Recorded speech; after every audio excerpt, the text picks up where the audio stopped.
Dans cette vidéo, nous allons voir comment vous pouvez sous-traiter vos développements à 50% du prix classique. Et tout ça avec des développeurs locaux. Je vous dis ça tout de suite.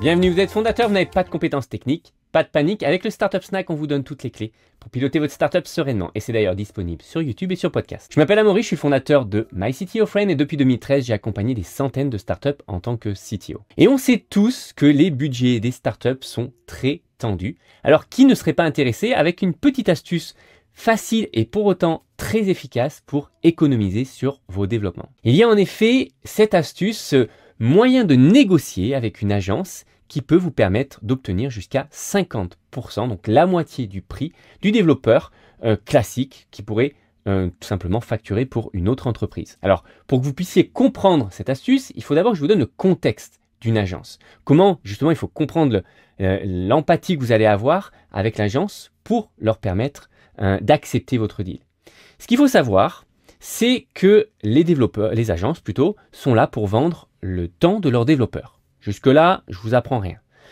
La pire chose qui peut arriver à une agence, c'est d'avoir tout simplement des développeurs sur la touche. Autrement dit, ce qu'on appelle des intercontrats. Des développeurs qui ont terminé une première mission et ils sont en train de chercher une nouvelle mission. Autrement dit, ils ne font rien. Et les développeurs en intercontrat, c'est vraiment le cauchemar des agences. Parce que les agences continuent de payer leurs employés, mais tout cet argent est gaspillé. Et même si de temps en temps, ils essaient de les former ou leur demander de prendre des vacances, ça a ses limites et généralement, c'est pas très efficace. On sait tous qu'il est beaucoup plus efficace d'apprendre sur un projet sur le tas plutôt que simplement de se dire je vais me mettre devant une vidéo sur YouTube pour apprendre une nouvelle technologie. Tout ça pour vous dire que si vous trouvez une agence et que vous leur demandez de tout simplement vous vendre leur temps de développeur quand ils ne sont pas attribués à des contrats classiques, et bien dans ce cas-là, vous pouvez négocier facilement 50% sur leur prix classique. Alors évidemment, c'est une manière d'approcher la chose et voici comment vous pouvez le faire. D'abord,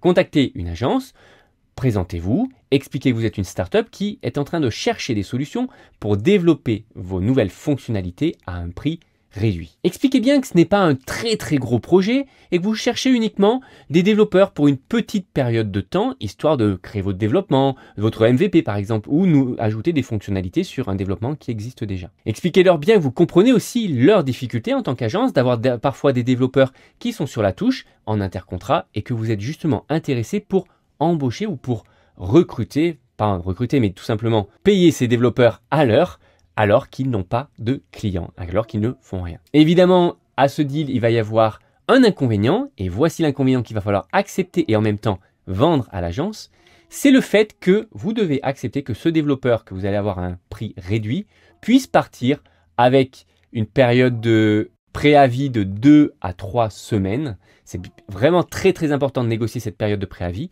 ce qui fait que vous allez être informé quand ils ont trouvé une nouvelle mission, généralement dans des grands comptes, mieux payés ou payés au 100% du prix du développeur. Et bien à ce moment-là, ils vous préviendront 2 semaines, 3 semaines avant pour vous dire tel développeur partira à telle date. Ce qui fait que si la période a duré peut-être 4, 5, 6, 10 semaines ou voire plus, c'est tout bénef pour vous. Alors vous allez me dire, oui mais si jamais mon développeur il arrête en plein milieu de quelque chose, comment je fais pour faire reprendre les développements? C'est simple, c'est le rôle d'un lead développeur ou c'est le rôle aussi d'un CTO qui peut justement centraliser et déléguer tous les développements. Et même, je vous l'accorde, si on peut perdre un petit peu d'énergie sur ces phases de transition, c'est un excellent moyen d'accélérer les développements pour une startup ou du moins encore plus pour ajouter quelques fonctionnalités. Donc au final, tout le monde va être content. L'agence sera content parce que globalement, ils auront couvert leurs coûts et ils n'auront pas à virer un développeur. Donc le développeur sera content parce qu'il ne sera pas viré non plus. Et vous allez avoir vos développements réalisés à un prix moins cher. Allez, je vous laisse me dire en commentaire sur LinkedIn ou sur Instagram ou sur YouTube, qu'est-ce que vous avez pensé de ce petit tips? Est-ce que ça marche pour vous? Est-ce que vous avez réussi à négocier ça avec une agence? Et si vous avez des difficultés, n'hésitez pas à me contacter. Je connais 1 ou 2 agences qui acceptent déjà ce type de deal. Et évidemment, si vous avez d'autres questions ou d'autres sujets que vous voulez que je couvre sur ma chaîne ou sur mon podcast, laissez-moi un petit commentaire sur YouTube, LinkedIn, Instagram. Et voilà, je vous dis à très vite. Bye.